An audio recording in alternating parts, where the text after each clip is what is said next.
Good afternoon to all. आपने देखा होगा कि आप जब ओपन डिस्टेंस से आप बीएड कर रहे हैं तो आपने पिछले वर्ष सेमेस्टर 1 और सेमेस्टर 2 का कार्य किया है। सेमेस्टर 1 और 2 के अंदर जितना भी कार्य हुआ है वो 011, 012, 013, 014, 015, 016 और 015 के बाद में आपने 021, 22, 23, 24 और 25 के रूप में कार्य किया है। उस 025 के रूप में जब आपने कार्य किया तो वहाँ पर आपने ये चीज़ देखी होगी कि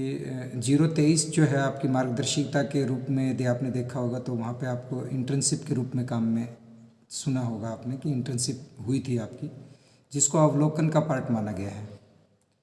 इस अवलोकन के पार्ट के अंदर आपने जब 023 की बात करी थी विद्यालय प्रबंधन एवं नेतृत्व के रूप में या विद्यालय संपर्क कार्यक्रम 025 के रूप में आपने देखा था। उस 025 के जिस तरीके से इंटर्नशिप फर्स्ट ईयर के अंदर 025 के रूप में थी उसी तरीके से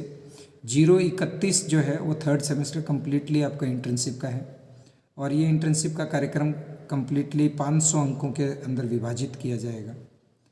आपने जिस तरीके से पहले आपने देखा था कि आपके पास एक मार्गदर्शिका थी जिसके अंदर कक्षा शिक्षण अवलोकन रिपोर्ट आपने देखी है,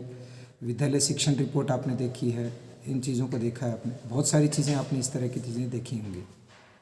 उसी तरीके से 031 की तरफ यदि आप बढ़ते हैं, जैसे ही 031 की तरफ आप बढ़ते हैं तो 031 में आपको देखने को मिलेगा कि 031 के अंदर आपको विद्यालय अनुभव कार्यक्रम और विषय शिक्षा प्रायोगिक के रूप में आपको अपने कोर्स के अंदर है और वो 20 क्रेडिट मार्क्स का है जिसमें से 500 अंकों के अंदर विभाजित किया गया है। फर्स्ट के अंदर जहाँ पर आपको इसको जो विभाजन है वो विभाजन आपने यदि आपने देखा हो वहाँ पे जब आपकी मार्गदर्शिका उसके अंदर आपने 8 खंडों 9 खंडों के अंदर और 10 खंडों के अंदर टोटल मिला के कुल 10 खंडों के अंदर विभाजित किया गया इसको और 20 क्रेडिट को 500 अंकों के अंदर भी विभाजित किया गया। यदि मैं उसी की बात करूँ तो उसके अंदर प्रथम बिंदु के अंदर आपको सूक्ष्म पाठ योजना निर्माण क्रियान्वयन के रूप में मिलेगी। सूक्ष्म पाठ योजना निर्माण एवं क्रियान्वयन का मतलब है 50 अंक का है और सूक्ष्म पाठ योजना आप लोग जब विद्यालय के अंदर जब आप सूक्ष्म पाठ योजना का निर्माण करते हैं और विद्यालय के अंदर आप जा रहे हैं और आप अपनी कक्षाओं को जब पढ़ा रहे हैं, आपने जो आपको वहाँ पर शिक्षण का कार्य दिया जाता है तो एक प्राचार्य के द्वारा आपसे कुछ लेसन प्लान्स बनाने को बोले जाते हैं जो कि टीचर्स के द्वारा बनाए जाते हैं खुद के लिए, तो टीचिंग प्लान्स कहलाते हैं। आपके लिए शॉर्ट प्लान्स हैं वो आपके, उनके अंदर आपने यदि देखा होगा तो आपने अपने विषय का नाम लिखा होगा, कितने विषय का कालांश है, उस कालांश के अंदर आपने क्या क्या गतिविधियां कर रहे हैं, आप कौन से उद्देश्यों की पूर्ति कर रहे हैं। यदि मैं उद्देश्यों की पूर्ति की बात करूंगा तो वहीं पर आपको व्यवहारगत परिवर्तन की बात कर रहे हैं, हम ज्ञान उपयोग की बात कर रहे हैं, हम लोग कहीं हम लोग जब लेसन प्लान की बात कर रहे हैं तो वहाँ पर भी आप यही बात कर रहे हैं कि ज्ञान उपयोग क्या करेंगे आप, ज्ञान का हिस्सा है, अवबोध का हिस्सा है, ज्ञान उपयोग का हिस्सा है। उसके बाद में आपको मैं यदि आगे और बढ़ता हूँ तो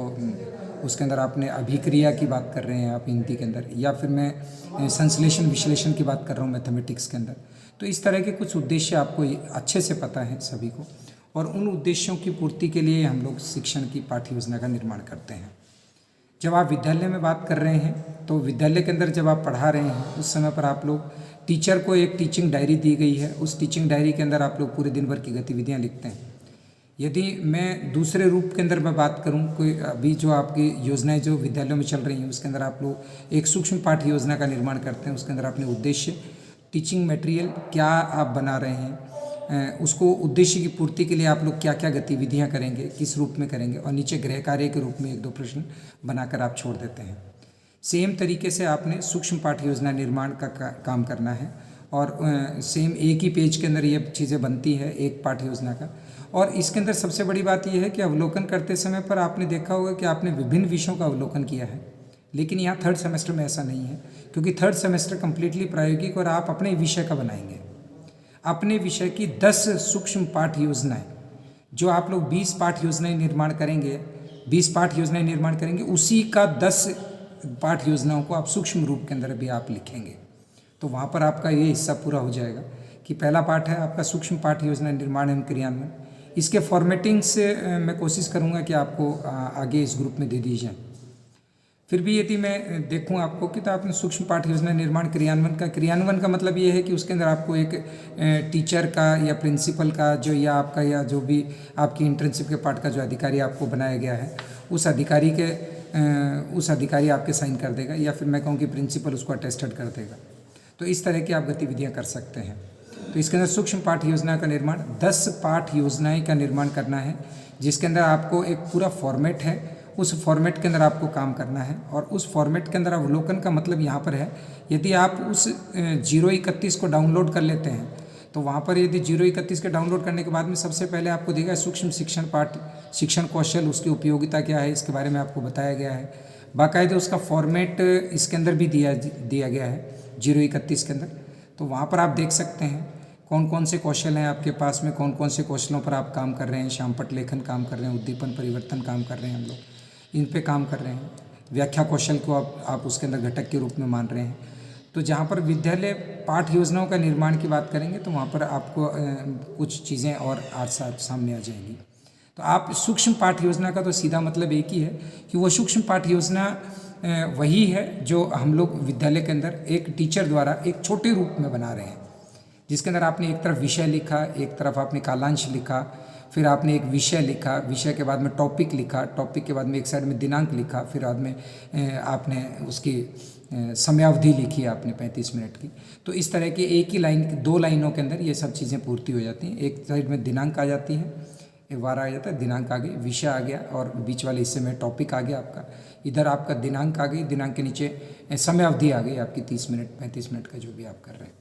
तो इस तरह के 6 ऊपर बिंदु हैं। उसके नीचे आपने स्टार्ट किया कि मैं पूर्व ज्ञान क्या ले रहा हूँ इस पाठ के लिए, तो वो पूर्व ज्ञान की एक लाइन आ जाएगी। उसके बाद में हम लोग उसी के अंदर लिख देते हैं कि हम लोग इसकी स्थापना के लिए, इस पाठ तक पहुँचने के लिए हम लोग विकासात्मक प्रश्नों का प्रयोग करेंगे, या मैं कहूँगी प्रस्तावना प्रश्नों का प्रयोग करेंगे। और प्रस्तावना प्रश्नों के माध्यम से हम लोग ये शब्द लिखेंगे उसके अंदर कि हम लोग पाठ तक पहुँचने के लिए हम लोग प्रस्तावना प्रश्नों के प्रयोग करते हुए हम लोग इस पाठ की बिंदु तक पहुँचेंगे। तो इसकी बात करेंगे। फिर उसके बाद में हम लोग उसके अंदर आप लिख रहे हैं कि एक साइड के अंदर क्रम संख्या लिख रहे हैं, एक साइड में आप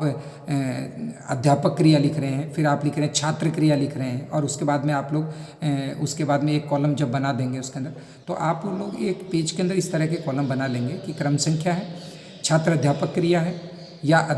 फिर छात्र क्रिया है, और छात्र क्रिया के बाद में अन्यत्र ये उसके अंदर आप लेखन क्रिया दे सकते हैं, उसके अंदर आप लोग गतिविधियां दे सकते हैं, उसके अंदर आपने बनाई गई विधियां दे सकते हैं, आप शामपट का कौशल दे सकते हैं कि शामपट को कैसे प्रयोग करें। ये सारी चीज़ें उसके अंदर दी जा सकती हैं एक लास्ट के कॉलम के अंदर। अन्य विवरण के रूप में आप इसको बना के और कम्प्लीटली आप इस तरीके से एक ही पेज के अंदर एक पाठ योजना इसको ख़त्म कर देंगे। नीचे गृह कार्य के रूप में आप 1 या 2 प्रश्नों को डाल देंगे, और 1 या 2 प्रश्नों को डालने के बाद में एक पाठ योजना जो सूक्ष्म पाठ योजना है वो आपकी तैयार हो जाती है इस तरीके से। तो एक सूक्ष्म पाठ योजना अपने विषय की 10 सूक्ष्म पाठ योजनाएं आपको बनानी है। इस तरीके से आपकी पहली एक पतली डायरी तैयार होगी जिसके अंदर आपको 10 सूक्ष्म पाठ योजनाओं का निर्माण करना है।